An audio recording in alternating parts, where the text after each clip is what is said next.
What's going on, my people, and welcome back to Israel's Movie Reviews. And we're going to be discussing today Furious 7, back from 2015.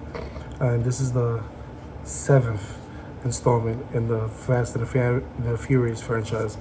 And man, this movie was basically different than what I expected. It was a good movie overall, but they advertised it as if it was going to be the last ride, and definitely wasn't. A really good movie, not a bad action movie. I really liked it. The whole gang is here with a few additions actually, but Fast Five, back from 2011, is still the best one to me. Still my favorite one in the franchise. And then it will be the last one, which was Furious 6. And then the original, Fast and the Furious. And I think that this will be in the middle of the mill in this film franchise. It's entertaining, it's fun, it's fast-paced, very similar to the other ones. And this one was a really good one. But it's not a perfect one. I have a lot of issues with this film, which I will get into. But, first I want to talk about the goods instead of the bads with this film. I can't wait, to the next movies coming out, which will be 10 and 11, right? Fast X and whatever they title the last movie. And I remember watching this movie on Blu-ray recently, and I was like, okay, the rewatchability is right there, and just like the other movies. But for some reason, this one, it lacked a few things, right?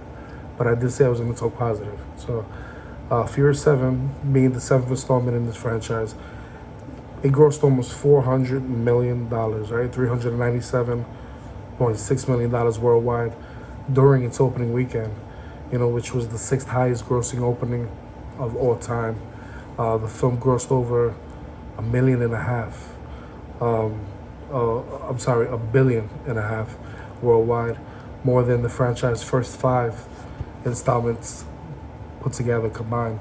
And they made it basically the highest grossing film of the franchise just after about 12 days, which was insane. The third highest grossing film of 2015, and the sixth highest grossing film of all time. And a sequel, The Fate of the Furious, was released on April 14th, 2017, which we'll get into in a later review. But this film is basically, it documents Dominic Torretto, played by none other than Vin Diesel. We can say that this is his franchise. And Brian O'Connor, which we sadly missed in this film. Ultimately, this was a great film, but I think it did make over $1 billion because of his loss. And he was severely missed in this. His brother stepped in, and they added CGI to finish the film, but ultimately he didn't get to finish this film. And the rest of the team, who returned to the United States to live normal lives after securing amnesty, right, for their past crimes in the previous movie, as they took down, the Shaw brothers. And in this movie, you get introduced to Jason Statham, who's trying to avenge his brother, And what I love about this movie is always the cast, which, it include, obviously, the aforementioned Vin Diesel. You got Paul Walker in spirit, and through some of the movie. You have Dwayne "The Rock" Johnson, who's big in this movie as well. Michelle Rodriguez, Tyrese Gibson, Luda, Jordana Brewster, who we'll talk about later on. But Digimon Hansu, I think, was a good addition. Kurt Russell, who I think was amazing in the film. And, of course, Jason Statham. And I like this flick. The action is crazier than ever. There's some unnecessary camera moves that, I'm just nitpicking that I didn't enjoy much.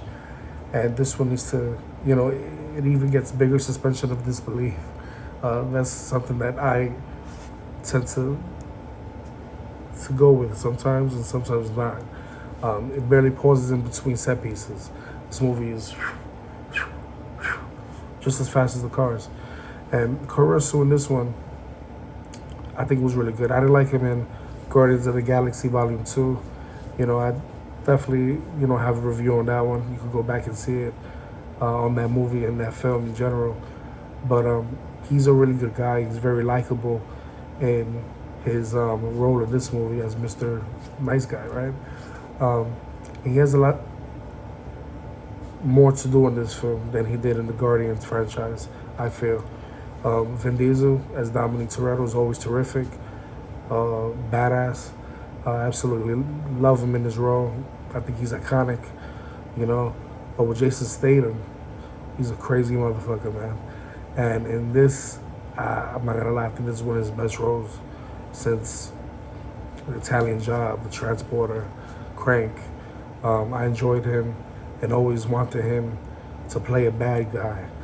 And he definitely does that really well in this film. The addition of Michelle Rodriguez, especially from the last film to now, as Letty, she stays hot as ever. And I simply enjoy her. I love her in these films. And the rest of the cast was decent. The issues that I had with this film is the shaky cam in the beginning of the fights between Dwayne Johnson and Jason Statham.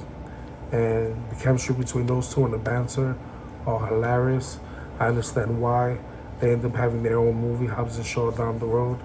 And the end of the fights between Diesel and Statham, I feel like hurts the film. It's not what you want. It's not what you expect. I got a migraine right now just thinking about it. I hate shaky cam work.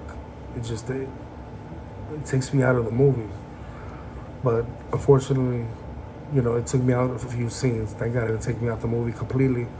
But The Rock was only in the beginning of the film. And for the rest of the film, he was basically a departure. He appeared only on the end of the film in the final showdown. I only wish that he would have been more in this film and he would have had more to do. But I enjoyed his performance. And I think the reason for that was because nobody knew then, but it came out later on that him and Vin Diesel weren't seeing eye to eye. Vin Diesel was acting like a pompous ass, and The Rock is all about professionalism, and he didn't enjoy that. So a lot of the scenes in this film, they didn't even perform together.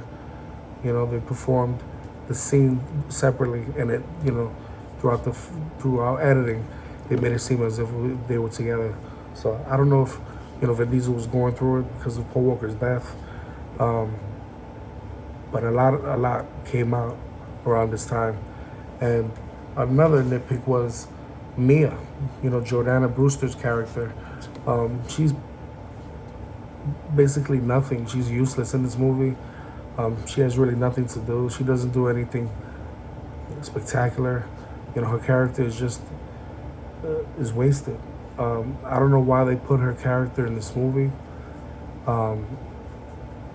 But, obviously she's integral to the plot. She's integral to the franchise. But, we know now that she has kids with Brian. But honestly, I don't know why she was in this film when they didn't really... She was a ghost. And then you have, lucky Michelle Rodriguez, fulfilled the emptiness in Dom's crew for the most part, as she always does. It's spectacular. Here we have cars that fly with parachutes. I've never seen this in a film. Also doesn't fit the film because of the metal weight that parachutes can't hold that kind of metal. And, all the realism gets thrown out the window with this film. We have some unnecessary CGI that was used in this film that I felt also hurt the movie in many ways. Those are basically the issues I have with the film. But like I said, I'm just nitpicking. Paul Walker died November 30th, 2013. So his two brothers, Caleb and Cody Walker, replaced them, and they helped to make this film right. So, I enjoyed all three brothers on screen, even though it's meant to be Paul Walker, but all the brothers chipped in, and, they make sure his legacy lived on in this franchise. And I like what they did towards the end of this film, how he ends up, going his separate way. And, this film is definitely dedicated to his memory, which I love and which I respected. I didn't expect anything less. They named this movie Furious 7, alternatively known as Fast and the Furious 7 or Fast 7. And James Wan directed this one. I think he did a phenomenal job. It was written by Chris Morgan. And this movie, I definitely gave a 9 out of 10. Even though with all those nitpicks, gotta give it a 9 out of 10. They definitely did Paul Walker right in this film. And I feel like they respected him and got it right. So this is definitely, I'm not going to put it as a must watch, but it's definitely a film you're going to enjoy. You're going to have sometimes the suspension of disbelief, but that's most of these movies. So definitely, man, 9 out of 10. If you liked this review, hit that like button, hit that notification bell. And I look forward to hearing from you for the next one. Peace.